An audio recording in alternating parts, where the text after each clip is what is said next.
Welcome back to the physiology of the gastrointestinal tract. Um, in the previous lectures, I talked about general physiology, gave the gut a definition, then talked about its different structures, and then talked about the control systems that orchestrate the different uh, gut functions, motility, digestion, absorption, secretion, etc. And then I've talked about these control systems in details. And then after that, I talked about special physiology of the gut by talking about gastrointestinal motility. That was the first function of the gut. And now I've talked about the motility patterns in small animals and also in horses, which means that I've talked about the uh, different motility patterns in the mouth, esophagus, stomach, small intestine, and large intestine. In this and the next lecture, what I will talk about is the motility pattern in the ruminant's stomach, because it has different compartments. This will produce different motility patterns. In this and the next lecture, I will be talking about the motility patterns of the stomach in ruminant animals, such as cows, sheep, goat, deer, giraffe,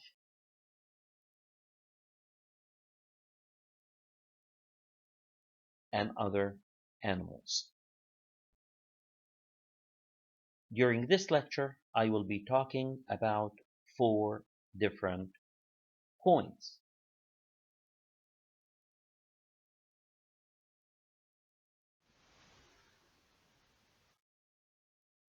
I will cover 4 different points. First, I will be talking about the anatomy of the ruminant stomach. I will then talk about the food pathway from the mouth to the ruminant stomach, back to the mouth again, and so on and so forth. Then I will be talking about the different motility patterns that leads to digestion of food in the ruminant stomach, and then I will be talking about the motility patterns in the small and the large intestines. The final point will cover different important clinical cases that affect the ruminant stomach. So the very first thing I will cover is the anatomy of the ruminant stomach.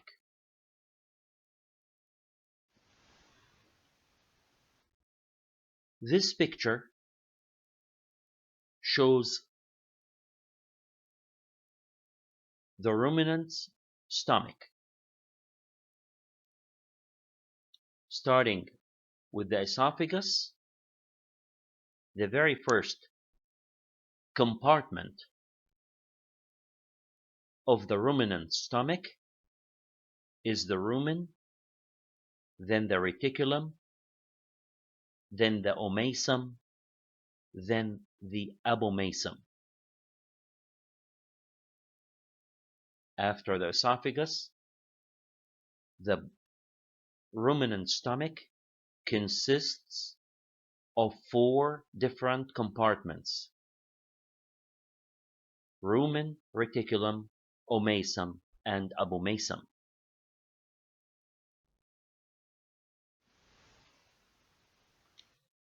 This is the location of these compartments in the abdominal cavity of ruminants. The picture shows a cross-section of the abdominal cavity in a cow. On the left-hand side of the abdominal cavity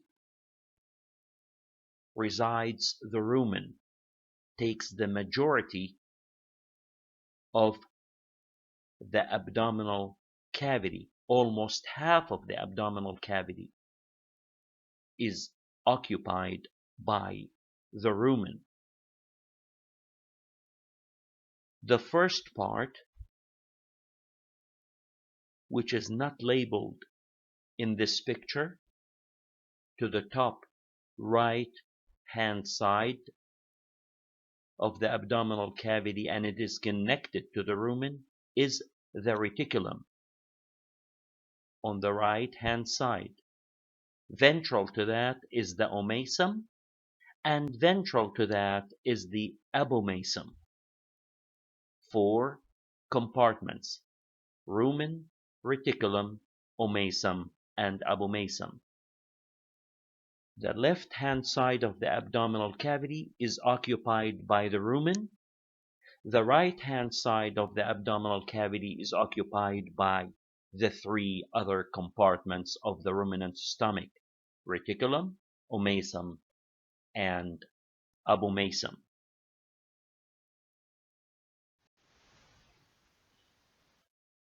When we open the ruminant's stomach, we will see those different compartments.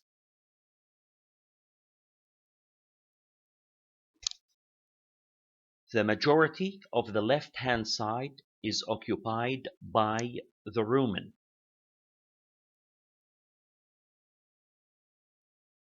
The rumen consists of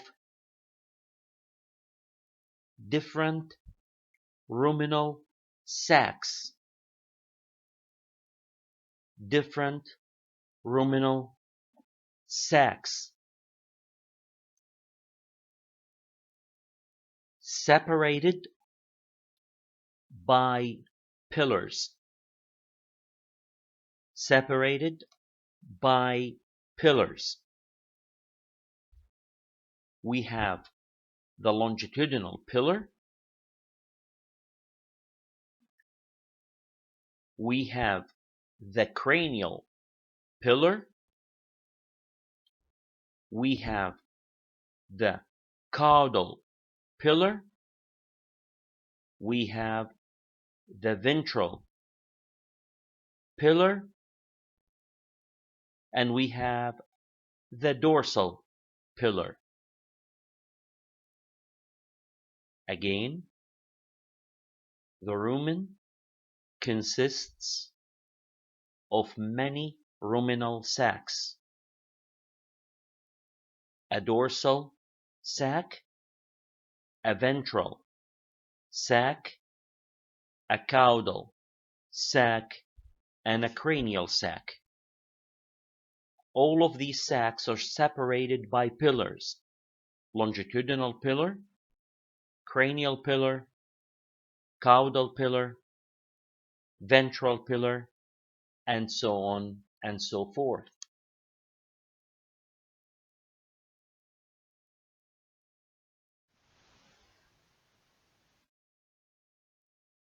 The pillars act as mechanoreceptors or stretch receptors and chemoreceptors. So these pillars that separate the ruminal sacs have a very important physiological function. One of these functions is to sense the size of the rumen after it accommodates the food material. So it senses distension. That is why we call it a stretch receptor. It senses the volume as well as the contents, size of hay and grain and other foodstuffs that the animal consumes. We call this stretch receptors. When these pillars touch the food,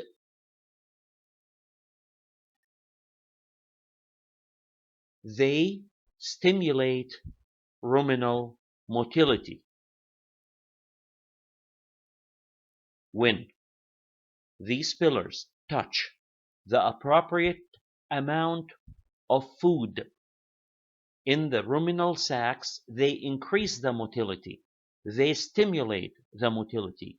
They stimulate contractions in the ruminal sacs. That's how mechanical digestion takes place.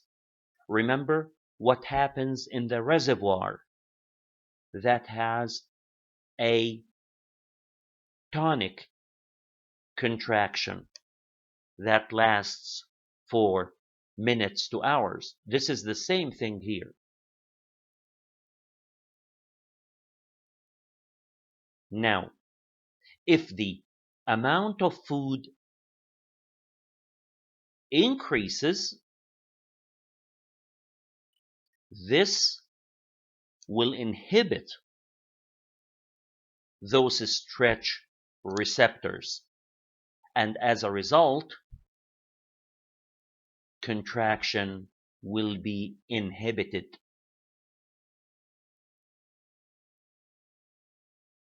So the pillars sense the amount of food in the ruminal sacs.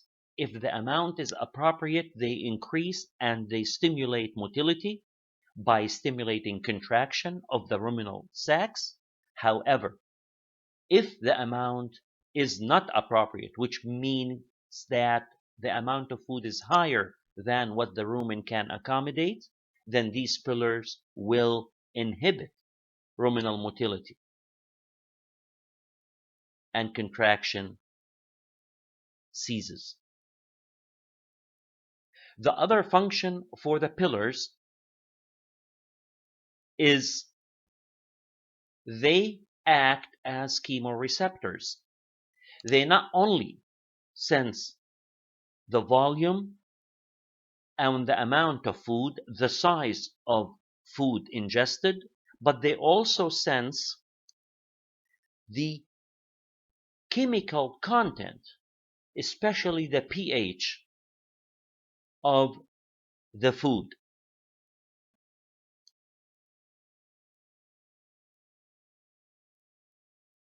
If the pH decreases,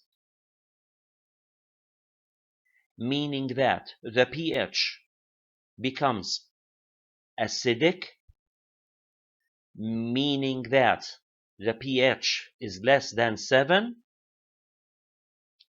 motility will be decreased. Acidic pH will inhibit ruminal motility. And it will increase the absorption of volatile fatty acids. It will increase the absorption of volatile fatty acids. We will talk about how volatile fatty acids form when we talk about microbial digestion in the rumen. Now, this is the main function or the main functions of the ruminal pillars. Let's take a look at the general appearance of the different compartments of the ruminant stomach. The 4 different compartments: rumen, reticulum, omasum, and abomasum. And let's see how this shape plays an important role physiologically.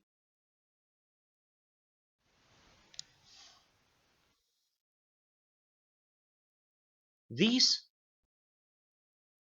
are pieces, sections from the different compartments in the ruminant's stomach. The rumen, there is a lot of villi as shown by this picture.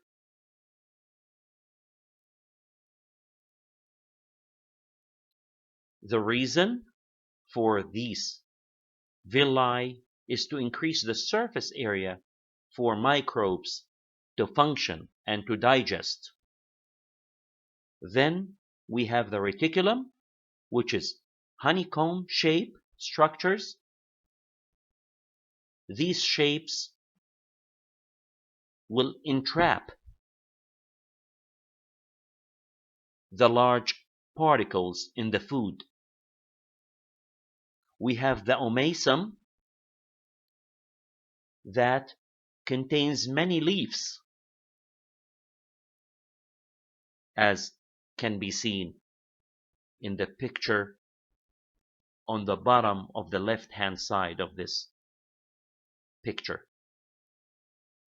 The leaves have a very important function in absorbing the bicarbs and the volatile fatty acids. And then finally, we have the abomasum, which is the true stomach, if you will, the glandular stomach, the stomach where enzymatic digestion takes place, the place where enzymatic digestion occurs in the abomasum, the glandular stomach. So let's see how each of these parts function.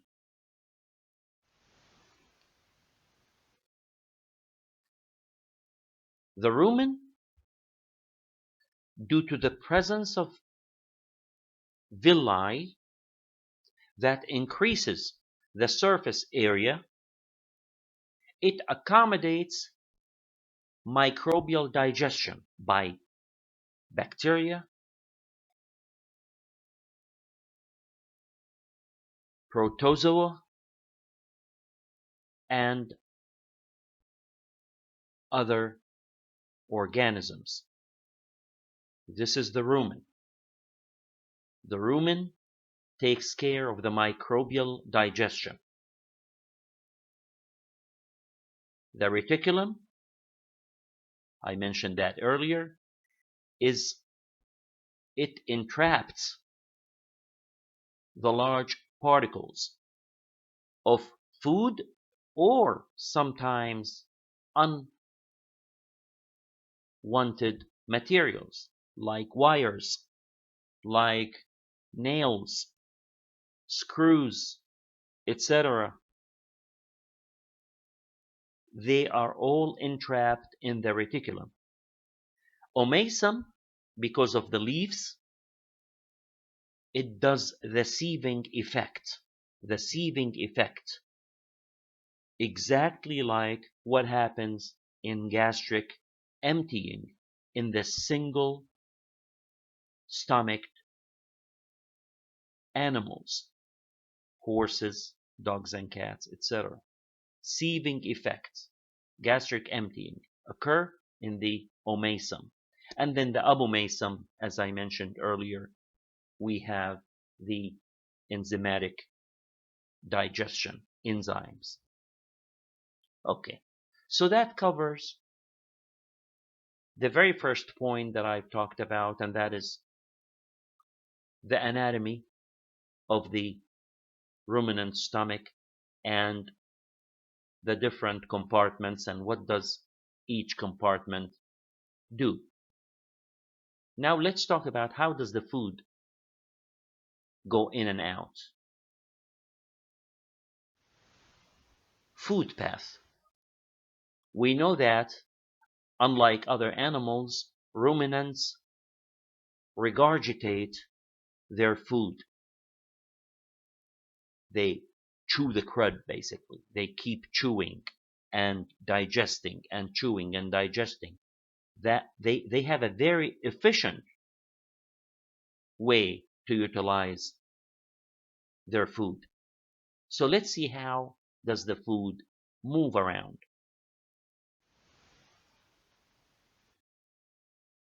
This picture shows the path by which food enters through the oral cavity,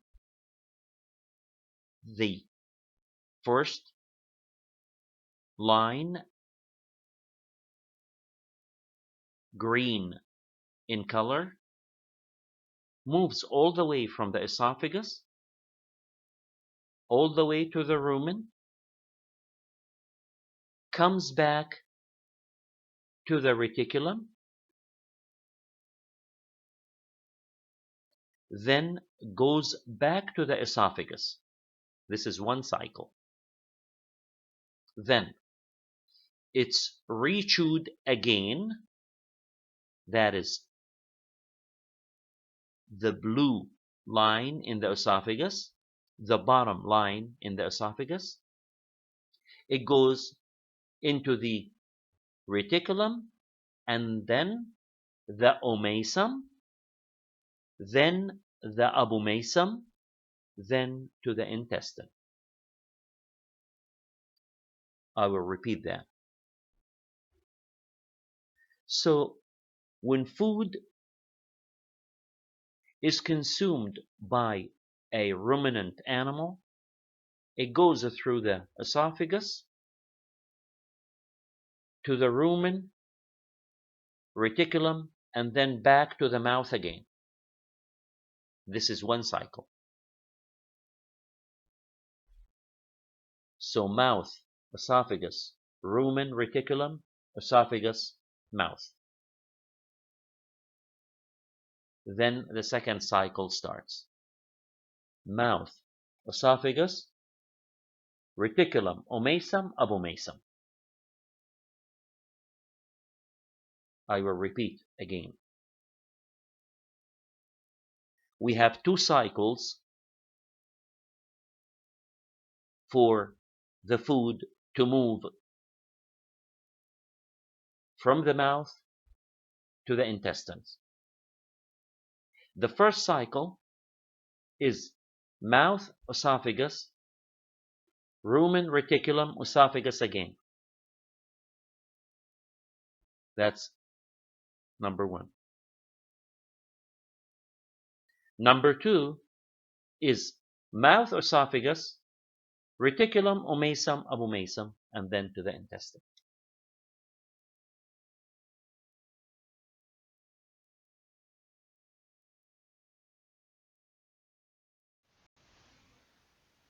This process that does these two cycles that I just mentioned is called rumination. Rumination means food gets into the stomach and then goes back to the mouth, to the stomach again, to the mouth, to the stomach again, and to the mouth, until the size, remember that sieving effect that we've talked about in the single stomached animals, or in the simple stomached animals, I should say. We call this process rumination. Rumination.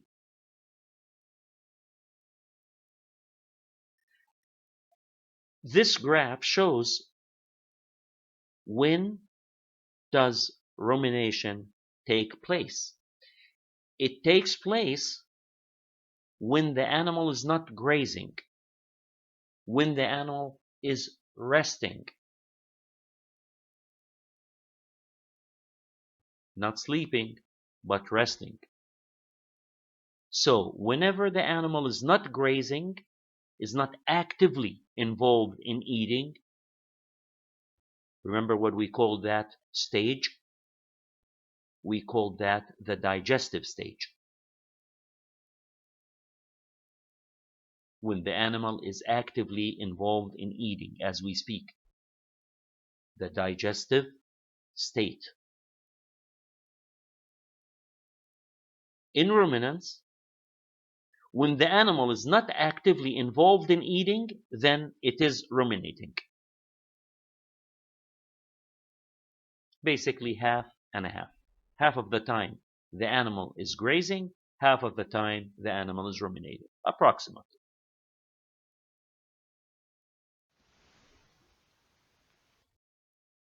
I just mentioned that it occurs during resting and not sleeping. Resting and not sleeping. And the fascinating thing about rumination is that it separates the contents, because the contents keep coming to the rumen-reticulum mouth again. And then they come back from the mouth after rechewing to the esophagus and then to a reticulum, omasum, abomasum. They keep going back and forth to the mouth and to the stomach, to the mouth and to the stomach, until they are separated by size. This separation makes them small particles and large particles. Small particles and large particles. And here, the different structures of the ruminant stomachs prove to be pretty important.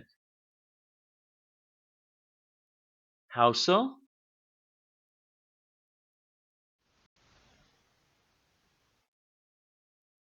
The saliva, the feed, and the water enters the reticulo-rumen compartments. Reticulum and rumen, reticulo and rumen, reticulo and rumen, all the way. However, grain and rocks and nails are entrapped in the reticulum.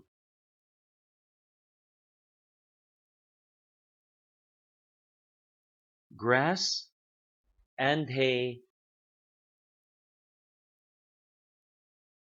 go to the rumen. Now, these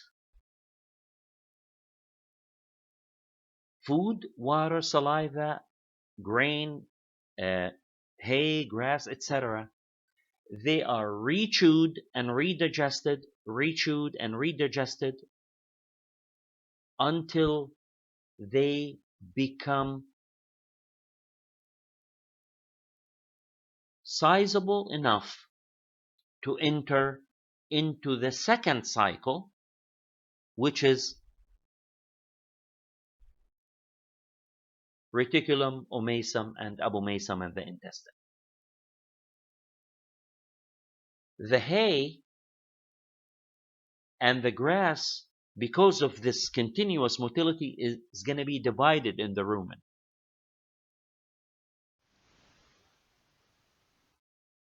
So these motility patterns, or these motility activity, will separate grass on top versus the hay that the ruminant consumed today in the middle, and then the hay that was consumed yesterday in the bottom of the rumen. So you need to look at this diagram as the separate layers in the rumen. The top one is the gas, of course, because it's the lightest. It's not heavy, so it's going to float. And then yesterday's hay, it's going to be in the bottom. On top of it is today's hay. We will talk about how the food get mixed and rechewed next when we talk about the motility patterns.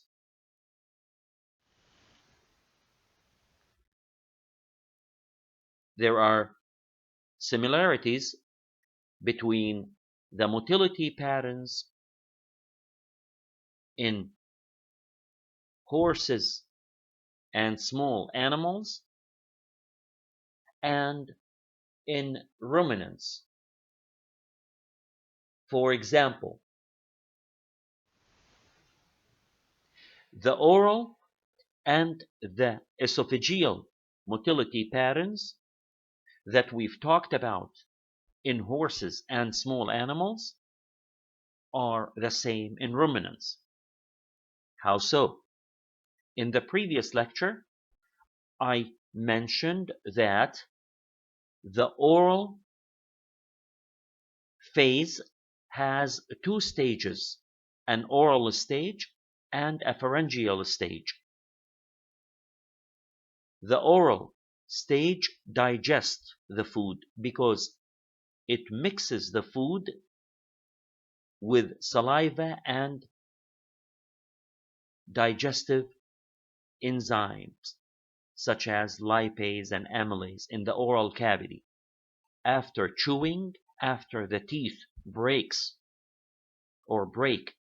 the food, saliva and digestive enzymes in the oral cavity starts to be mixed, so the material gets digested partially. This is the oral stage of the oral phase in the motility patterns in the oral cavity, which is basically controlled by the mandibular and the trigeminal nerves. The pharyngeal stage is motility in nature. There is no digestion, it's swallowing. The esophageal motility pattern, we said that it's similar to the pharyngeal one. There is no digestion there, and also there's no ICCs, so there's no slow waves. It's myogenic, so the smooth muscles can contract, and also it's vagally controlled. This is similar in ruminants. So now we will move to the rumen after the food material gets into the oral cavity, esophagus, and then to the rumen.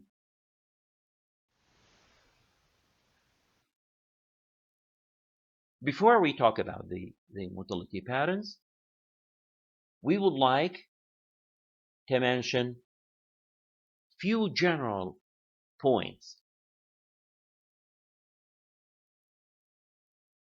When we give ruminants solid food, it increases motility.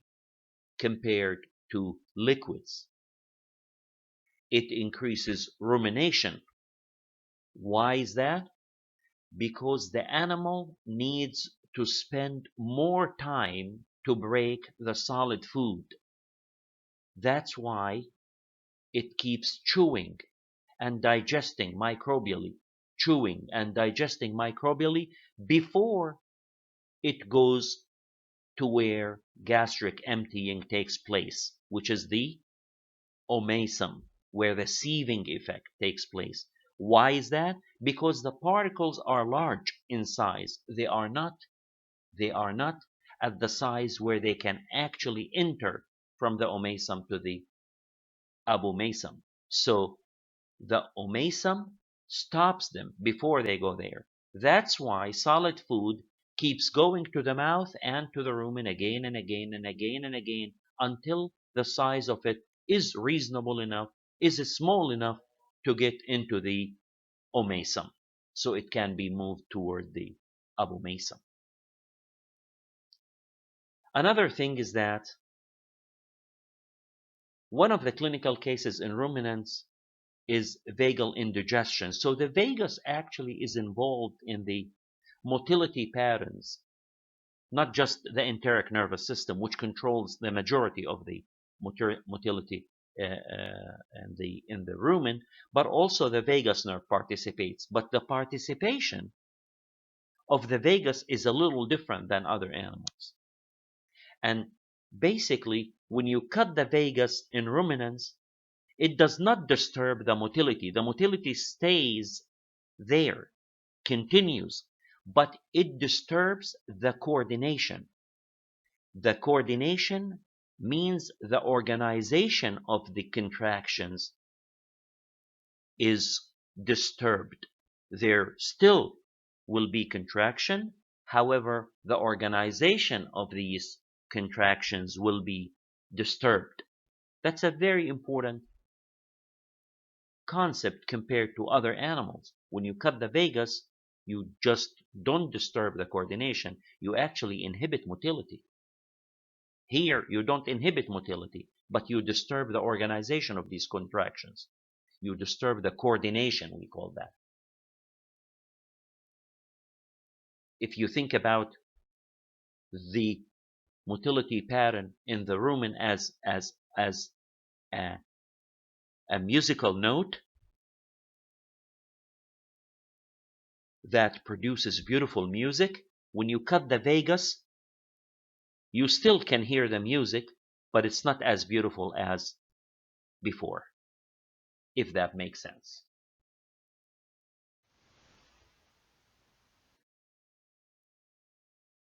Now, motility can fail in ruminants,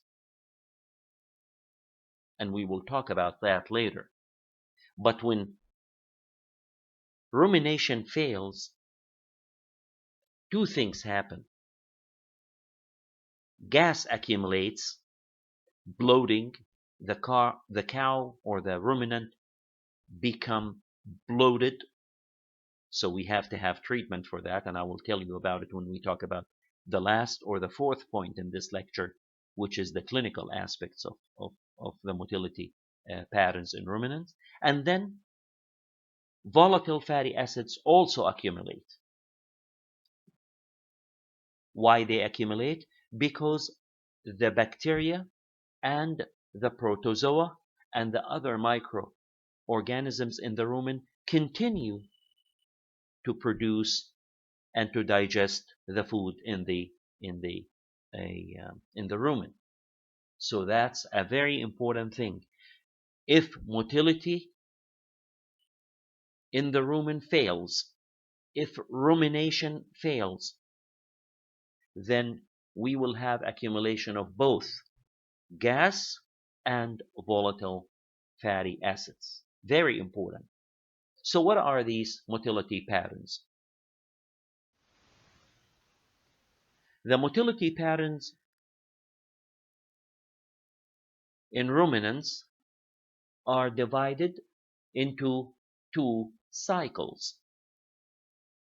The motility patterns in ruminants are divided into two cycles: a Rumen-Reticulum cycle and then abomasal cycle. Two cycles: Rumen-Reticulum and abomasal. And we will talk about that.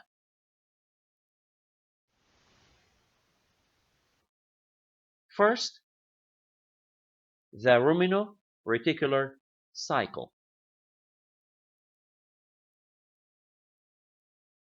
When the food moves between the rumen and the reticulum,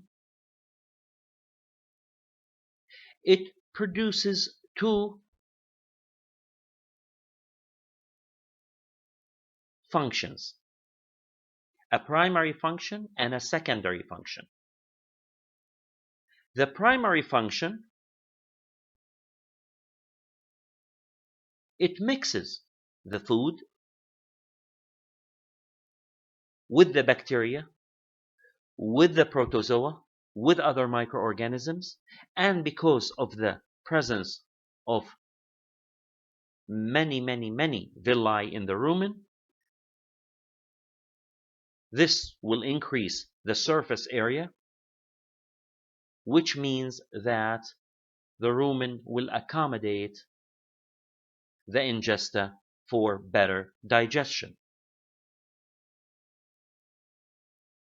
This primary motility pattern separates the food based on size, small and large. Now comes the secondary motility pattern. The secondary motility pattern, or eructation, happens 1 to 3 times per minute, and it forces carbon dioxide and methane to enter the esophagus,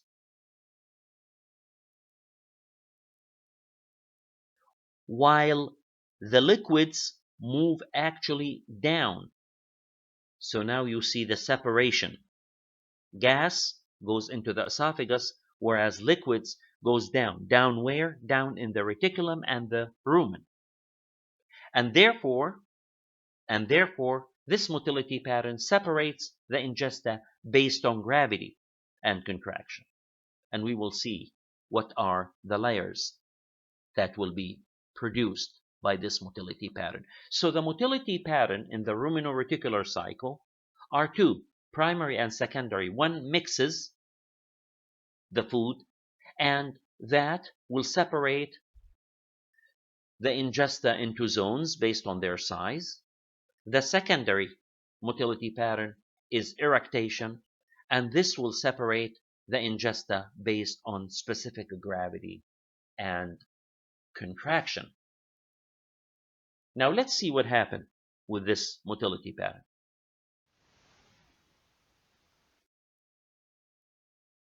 The very first thing that will happen is that we need to know the orientation.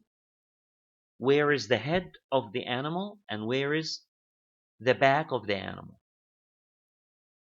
The head is to your left hand side, where the esophagus is.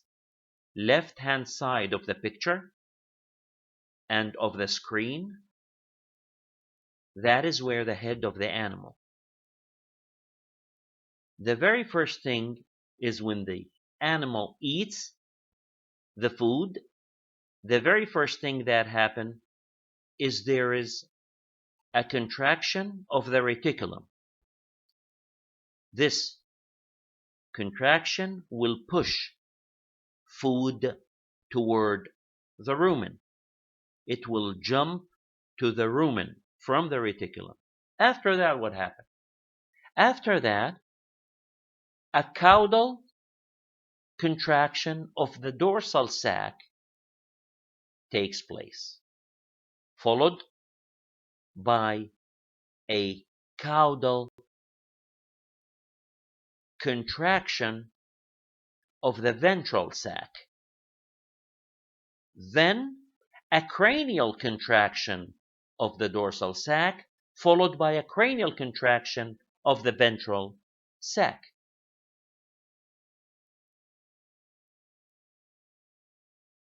Think about these functions as the food going back and forth, back and forth, back and forth in the rumen, in the ruminal sacs, back and forth, back and forth, similar to the reservoir motility pattern in horses and small animals in their stomach, because this motility pattern will break the food, will decrease the size of the food, because the food will be thrown against the walls of these ruminal sacs. And we remember that these ruminal sacs have villi, and the more you break the food, the more you will increase the surface area of the food, and which will allow the microorganisms, bacteria, protozoa, etc., to work even more and more efficiently on this food stuff. This is the primary mixing motility pattern in the ruminants.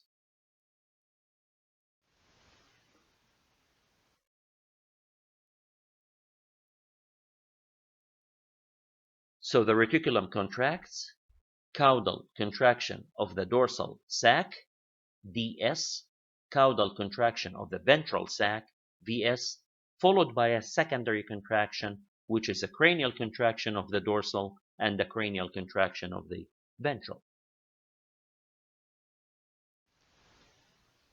When we do that, or when these motility patterns, the primary and the secondary, take place, we will separate the food based on their size. Again, please remember what I mentioned about think about moving the ingesta against the walls of the ruminal sacs over and over and over again. You will break them.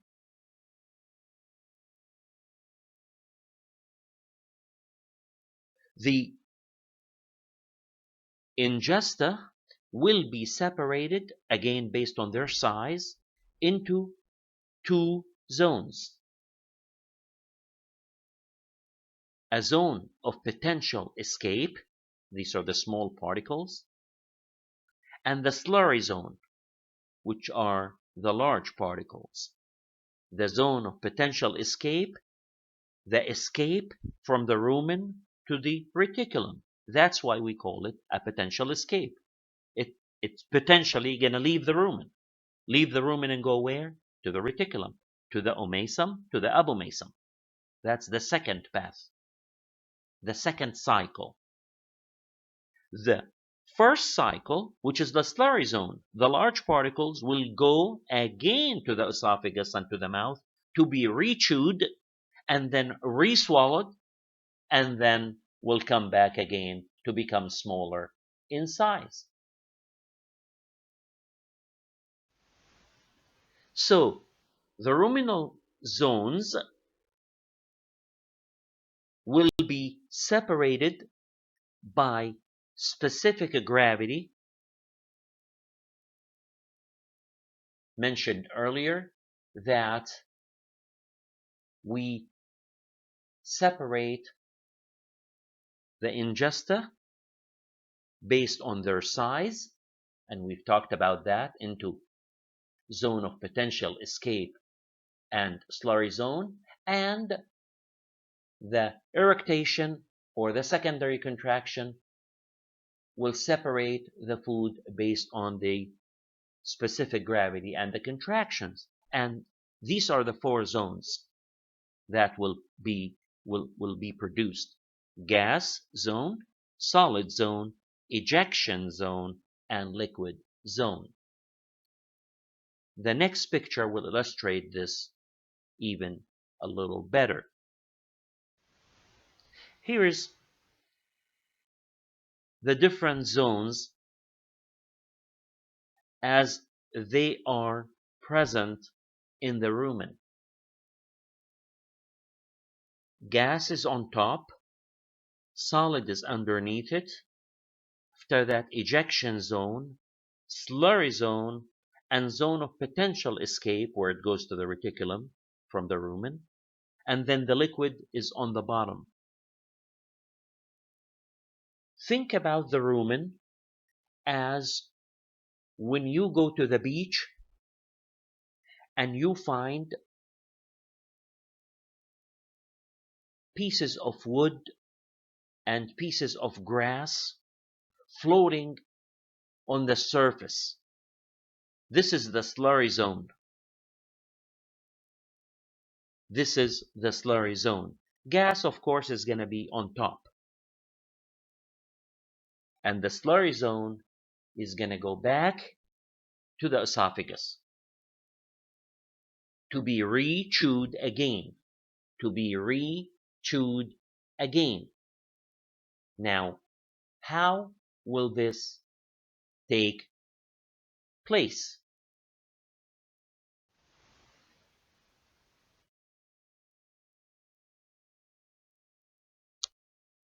First, you will have the dorsal sac cranially contracting. Then the ventral sac will be relaxed. After that, the cranial pillar will be elevated.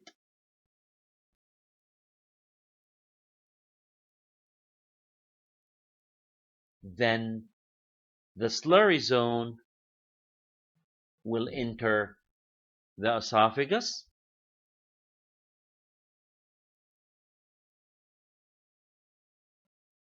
At that time, you will have a number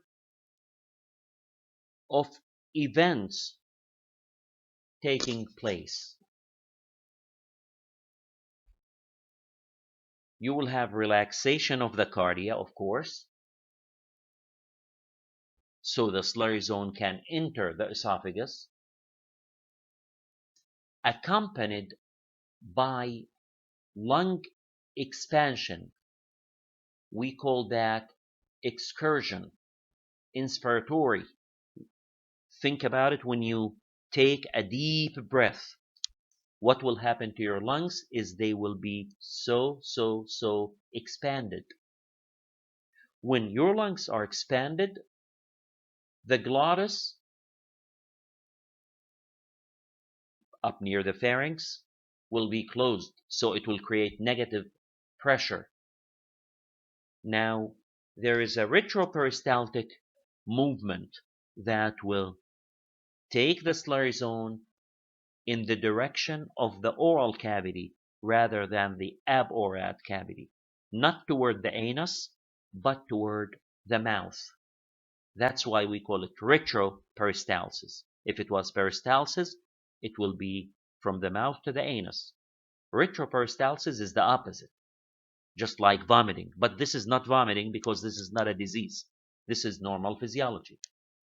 Once you have the retroperistaltic movement, you will have the slurry zone entering the esophagus. Let's see how these steps are organized. So we first have a cranial contraction of the dorsal sac, the green arrow on top. Then you have ventral relaxation of the ventral sac, or relaxation of the ventral sac.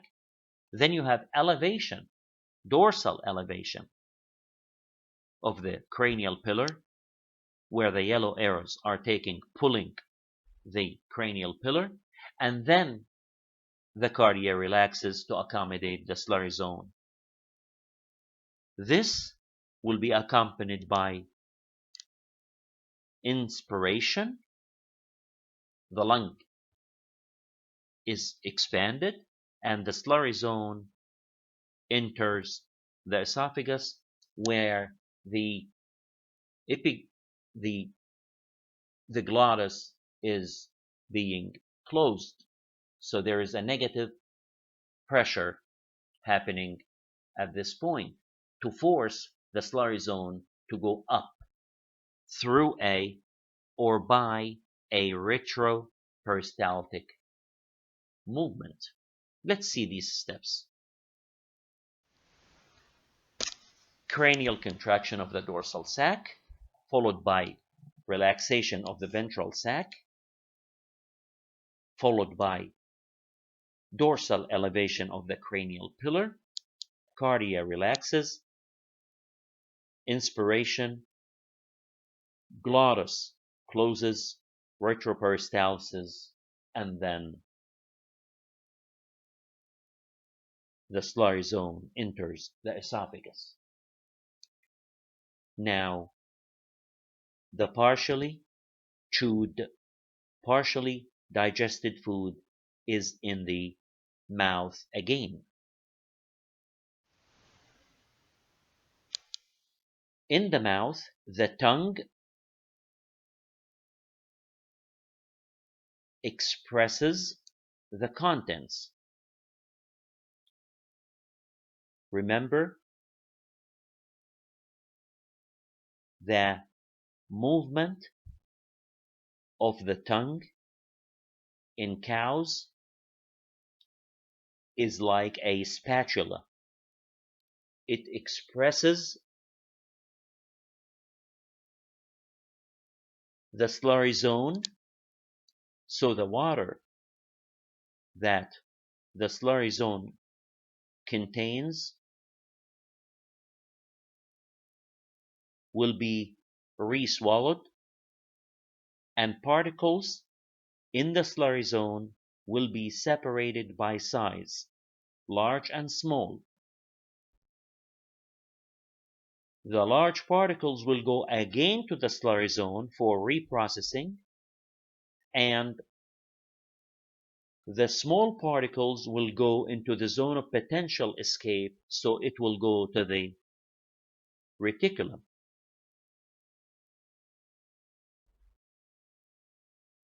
Again, when the slurry zone reaches the mouth, the tongue basically separates the contents of the slurry zone. Water is being swallowed, and the particles are separated into small and large. The small goes back to the zone of potential escape, and the large goes back again to the slurry zone, so for reprocessing until the size becomes smaller enough to go to the potential escape, so it can go to the omasum and to the reticulum.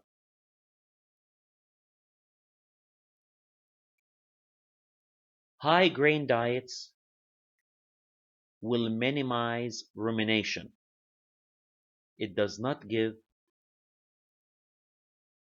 enough chance for rumination to take place. It minimizes it. High forage, on the other hand, maximizes the rumination process.